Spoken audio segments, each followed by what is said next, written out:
Long before the Civil Rights Movement, Des Moines was carving out a place for itself in American history. Fort Des Moines is one of the nation's oldest pieces of Black history and one of Des Moines' newest national tourist attractions. You see, it was here at Fort Des Moines that the United States Army decided to establish the nation's first Black officers training class in 1917. Fort Des Moines is one of the few places in the country that you could say a large portion of Black history started. It was the beginning. Up to 1917, in the regular Army, there were only 3 Black graduates from West Point, Lieutenant Flipper, Alexander, and Colonel Young. And although we'd had Blacks in the service from the Revolutionary War all the way up to World War I, very few officers, if any at all.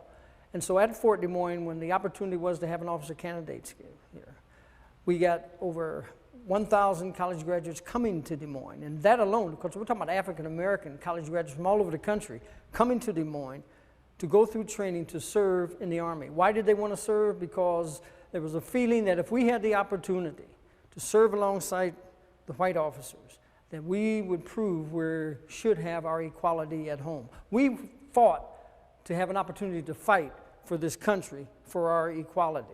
Caesar Smith is the co-director of the Fort Des Moines Museum and Education Center. He says Fort Des Moines is one of the few places where you can actually walk through Black history. And it is here that the story of the nation's first Black military officers comes to life. Good day, ma'am, sir. Lieutenant Joseph Williams of the 92nd Division, U.S. Army, at your service. Received my commission at Fort Des Moines. So far, my life has been a series of firsts. I'm the firstborn son of the first generation of Williams, born free and north of the Mason-Dixon line, Chicago to be exact. Also the first in my family with a university education. I was employed as an accountant at the Bank of Chicago when I received a recruiting telegram from a professor at my alma mater, Chicago University. And being handpicked to serve, I felt I couldn't say no. And bold men like W.E.B. Du Bois were writing that if Negroes went shoulder to shoulder with white folk in the war effort, maybe we could win rights and respect. So, this was another first in my life, a way to move the Williams name forward in freedom. Besides, I thought it would feel real good to kick some German tail. But that's another story. But this is hollow ground to a degree in terms of an opportunity. Now, I'm a military retiree. I spent 20 years in the service. But this is where the majority of the officers got their start in terms of proving that not only could they serve our country, but also they had the kind of leadership that when they came back from the war, they could continue to serve and fight for equality for African Americans in this country. The Fort Des Moines Museum and Education Center is a 4.6-acre National Historic Site located on Army Post Road on the south side of Des Moines. The centerpiece is the museum housed in Clayton Hall, the former officers' quarters built back in 1901. The structure has been completely restored to its original beauty. Inside are artifacts, archival photos, period art, a library, and interactive video and film displays, all designed to engage visitors in the untold story of America's Black military men. Officer training at Fort Des Moines was packed with lectures on map reading, regiment organization, and warfare particulars. But compared to the depth of my university classes, training was full of holes. White commanders didn't think a bunch of Negroes needed comprehensive details. We had leave to go into downtown Des Moines, but there were a few places where a uniform and hard cash didn't change the fact of your color. Colonel Ballou got very testy, even threatened martial law if the town didn't serve Negro troops. Only half the candidates became officers. I was sent to Camp Dodge for my basic training. We drilled and marched until our boots sprung holes, and learned the care and feeding of man's best friend, his rifle. But we didn't want to go all the way to France to unload boats and dig trenches. No, we wanted to fight. As we went into World War I, and they started drafting soldiers to serve in World War I, They being the African American community, the black leadership in the country, and the NAACP, Howard University, other major black universities, they knew over 93,000 African Americans were going to be recruited to go into the service. And they were going to serve in the regular Army in the 92nd African American Division. 2 divisions fought in World War I that were African American divisions. The 93rd Division, which was made up of African American National Guard units, they had their officers and their black troops. But the 92nd Division was going to be a regular Army division, and so as it started out, they were going to have basically all white officers.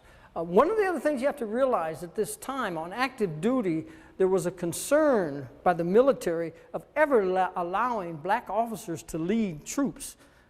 They didn't want, and since the Army was predominantly white, they didn't want black officers over white troops. So even the black officers that were on active duty served ROTC at a black university or worked with the National Guard.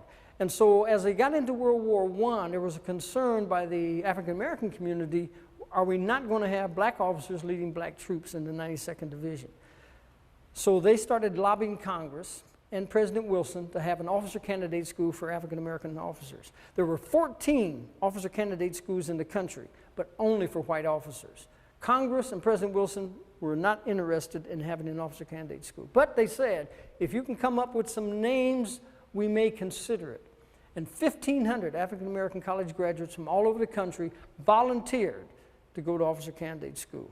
That swayed Congress and the president, but they didn't know where they were going to do it, because the most Army posts were in the South, and they were not interested in having an officer candidate school for black applicants in the South. So they didn't know where to go. Well, fortunately, the cavalry at that time were not presently at Fort Des Moines. Fort Des Moines was available. The other thing is, from President Wilson's standpoint, it was far enough away from the East Coast media that if the experiment, as he called it, because he didn't think African Americans had enough intelligence to lead, if the experiment didn't work, the media may not pick up on it. So Fort Des Moines was selected. Visitors to the museum can browse or take guided tours, which are a lot like lessons in history. You heard of Billie Holiday. Billie Holiday was famously jazz recording artist in the 30s and the 40s. And she recorded a song called Strange Fruit that talked about the music that was taking place in the South. This is, if you turn this handle here, it actually plays that song that she recorded here. So I'll turn this here.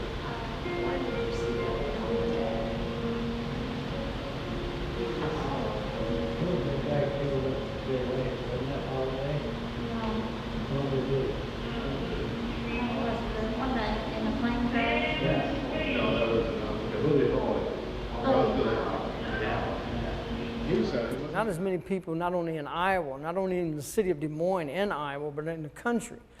Few people know about the history out here and our exhibit that demonstrate the service of African Americans from the Revolutionary War all the way up through World War I. Why they don't know is because we haven't been open that long, and we need to do more, and this certainly is going to help in getting the word out about the heritage that is here of African Americans that served in our country, for our country. The Education Center also has conference rooms available for business meetings and social gatherings. The restored military chapel seats up to 140 guests. Between the chapel and Clayton Hall, high above the landscape, is a 30-foot-high monument called Victory, Victory, a tribute to the service of the men and women soldiers of Fort Des Moines. It was the idea for a monument to honor the soldiers that launched the entire concept for the Fort Des Moines Museum and Education Center. The initial thinking, from what I understand, and I wasn't part of the initial group that got together, but a local businessman, Robert Morse, whose grandfather was a graduate from here in the 1917 class, got together some other businessmen with an idea of putting a monument, something out here at Fort Des Moines, because Fort Des Moines has been closed for years, and there was really not a lot out here, but a monument to commemorate the African American Officer Candidate School. And as he pulled them together, and from what I understand, as they talked about it, they also recognized not only we should do something about that African American Officer Candidate School, but because the Women's Army Corps also started here, we should also do something to commemorate them. From that idea of a monument came the idea of purchasing 4.6 acres of land, restoring this building, which is 100 years old. It was a cavalry officer quarters in 1904, restoring it back to what it looked like in 1904, putting in a memorial park, and having a chapel at the other end. And so it grew to that extent, and then they went about raising funds and getting the exhibits put in place and opening up, which we did in July of 2004. The Fort Des Moines story is an American story of unsung heroes and heroines, and their year-round mission has the same objective as Black History Month. The most important part of that mission is to preserve, promote, and perpetuate the heritage of those that not only came here for training but served, and from an African American standpoint and a women's standpoint, their country in terms of the sacrifices they made and the risk. The other part of that mission is to ensure that everyone, not only in the United States but in the world, understands the significance of what took place here at Fort Des Moines, and our mission is to ensure that that message gets out.